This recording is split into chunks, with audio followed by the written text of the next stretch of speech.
Good afternoon. Thank you for sticking around and dealing with some of the time schedules here, but we're really excited to be here on a panel that will be discussing open data and the data revolution within the context of sustainable development. My name is Aditya Agarwal. I'm the technical manager for the Global Partnership on Sustainable Development Data. I am stepping in for the current coordinator, Sanjeev Kagram, who sends his regrets that he cannot be here. I am joined here by an excellent panel. I'm going to start on this end. Many of you just also heard Richard on the previous panel. He's the head of data for social good at Telefonica. To my right is Ruth Minja, who's the principal statistician at Statistics National Bureau in Tanzania. To my left is Al Kags with Open Institute in Kenya. We have Rachel Bevan, who's the Data Revolution Lead, Data for Development Team Research and Evidence Division at DFID. And at the end, we have Sigurnesh Lokanathan, who's the team leader for Big Data and Research at Learn Asia. So what we're going to be talking about today is that there's been the Sustainable Development Goals that were launched last year. The Global Partnership was also launched at the UN General Assembly 1 year ago.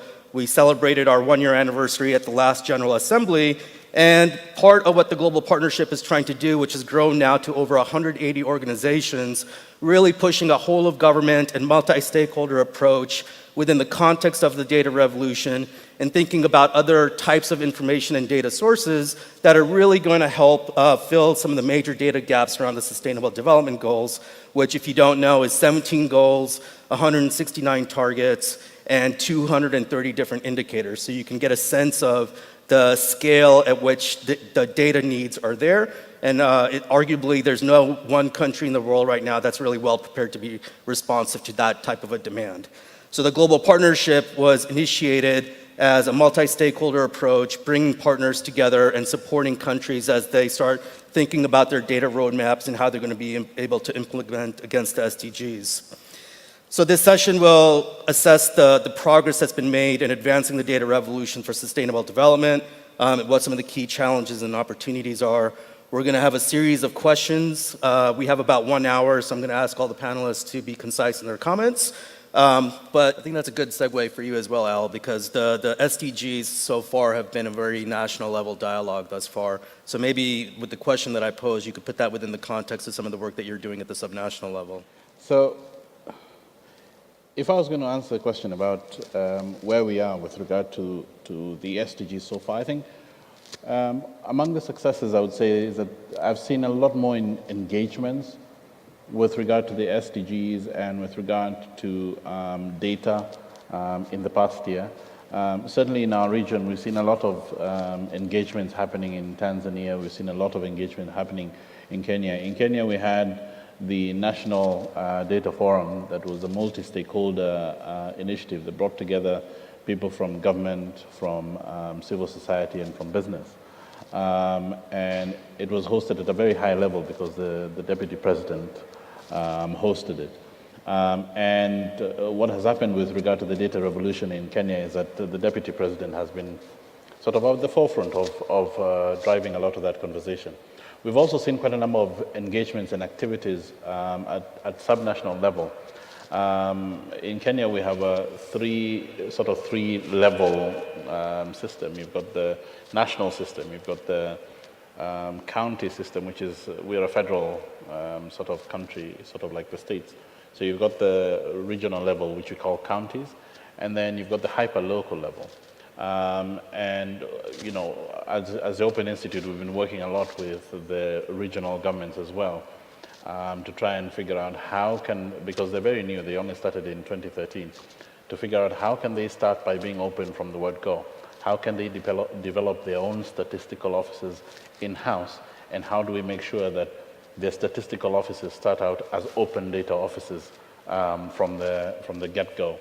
And then at the hyper-local level, we've had, I think, what I am most passionate about right now is that we've been able to work with a village level, the village level administration, the most local level administration in Kenya. And what we've been able to do is to do a census-type data collection exercise where we've been able to collect data from all 11,500 households within that place, and data about everything, about education, about health, about security, about food and agriculture, about housing, about children, about women, and so on.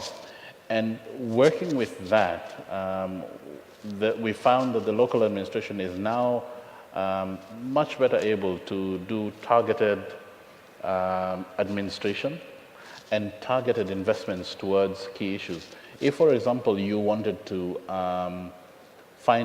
you wanted to distribute mosquito nets to the houses that just do not have them, the local administrator there, called Chief Karaoke, is actually able to take you to the specific households and show you these are the households that don't have mosquito nets, which is very different from how traditional statistics has been collected globally, where we know that there's a percentage of people, 30% of people don't have mosquito nets, but we haven't been able to pinpoint the precise ones.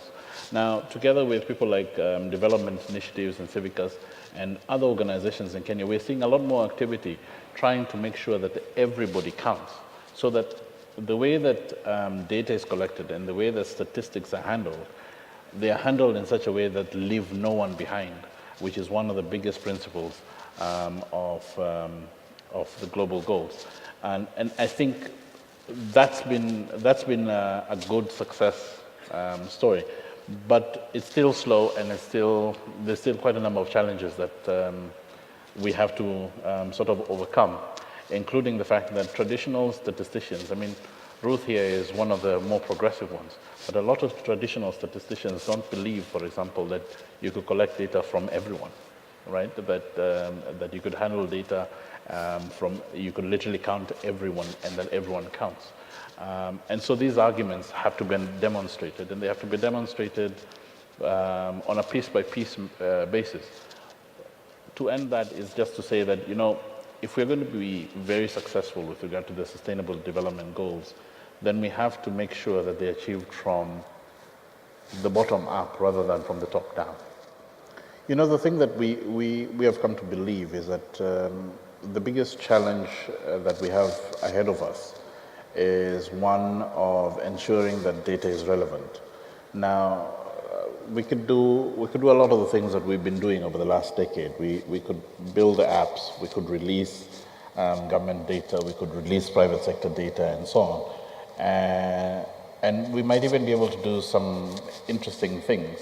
But I think it hasn't paid off in the way that it could have, simply because of the fact that a lot of citizens haven't yet found relevance in it. Now, one way of creating relevance in citizens might be argued is to try and tell them that there's data, so come and get data. In Kenya, we have the experience where we were among the first countries in Africa to release data through the Kenya Open Data Initiative, and there's been a very big marketing effort within the country trying to push for people to come get the data, come use it. But in our work, one of the things that we found is that the majority of citizens do not find relevance in data because, well, they're too busy trying to feed their children. And sometimes a lot of the data that we release and that is available isn't relevant to an everyday person's life. In fact, one of the exercises that we have done over time is to try and ask just people living within the sector, what are your own personal priorities? What are your own things that you would like for data, for government to do for you? And a lot of people realize that they haven't really thought about it. So one of the things that we have done is that we have tried to think about the question of citizen-generated data, not only as a means to surface very interesting and important issues, but as a way to create new relevance in citizens' mind about the value of data. We're working in a village, for example, and we got the census to be conducted by the villagers themselves. We gave them mobile phones. In the mobile phone was a survey, and we told them, go ye forth to your community and collect the data within this survey. And they went and collected the data. Now, when they come back with that data and when they start to sit down and review the data, one of the things that happened is that it comes alive in their minds because of the fact that they're the ones who collected the data, they have been engaging with that data, and they have a new engagement. And then they can even tell you what the data gaps are. And therefore, they can say, let's go to the National Statistics Office and see what they have about this. And let's go to the academia and see what they may have done in terms of research on this aspect. Let's talk about the discussions that they have turned out to be completely different. In Kenya, we have a phrase, naomba serikali, which is we beg the government to do something for us, to come and fix something. One of the experiences that we have seen over the past 10 months just working on this is citizens, because of the fact that they have a new engagement with the data that they didn't have before, changing that to, I need the government to fix this, but before the government fix this, I will have done X, Y, and Z. They begin to see their own role in making sure that development happens. And that is the only way that we can drive it. To illustrate this, I'm going to tell you a little bit of a story. Now, in the community that we're working on, called Leneto Moja, it is led by a gentleman called the Tweeting, he's famously known as the Tweeting Chief. An organization went there and said, listen, we want to do a water project here, and traditionally, when people go to villages in Africa, they talk about a water project, they really think about a borehole or doing something general along those lines. And because of the fact that this community already had engaged with data in a fresh way, and they understood what it is that their needs were, they were able to tell this organization, hey, no more boreholes. We have 3 boreholes, one is over there, one is over there, one is over there. We don't need any more boreholes. What we really need is that even when we have access to water, we do not have access to clean drinking water, and we are spending a lot of money and time going to hospital with waterborne diseases. So if you can figure out that solution, then we will allow you into our community to do something. So this organization went back, thought about it, found some money, and brought back water filters, and basically made sure that the entire 11,500 household community had a clean water filter in every household. Now, if you came back to the SDGs and you looked at the targets and indicators, where there is an indicator about clean drinking water, that one community of 11,500 households can check that and say 100% we have clean drinking water. But that is driven by the community. And if we are able to consistently do this, even among the donor community, if they have access to data like what is in the net right now, and they want to focus on electricity, it becomes a lot easier for them to figure out from the community, what do you use for cooking, and how can we change your cooking methods so that you don't cut down the trees, and so on and so forth. These are things that we can do in a much more targeted, much more efficient manner. And you can only do that if citizens themselves have found relevance and have found gravitas in the data. In the work that we've been doing for the citizens to actually feel that they can collect data, you had to start with data literacy. And then you had to start with getting them to figure out what data actually means anything to them to begin with. A lot of the data that we collect from a national perspective or even from a subnational perspective is for policy purposes. But the way that we look at data is that data for action involves data for my action as an individual citizen. Data that enables me to do something, not just for the businessman who builds an app that I use to figure out, whatever it is, but even just data that helps me to figure out what I want to do, how do I want my children where do I want them to go to school, where do I want them to play, and so on and so forth. Now, in the course of getting citizens themselves to understand data, number one, and then to collect it, and then to analyze it themselves, some of the things they got into is to have a discussion about, but why do we need government to do this? I mean, the classroom that we were using for majority of our meetings was a really dilapidated classroom. And one of the things that was discussed in that room when we were doing the analysis is, look at this classroom. We can wait forever for the government to allocate resources to this classroom, but some of it is stuff that we can do ourselves.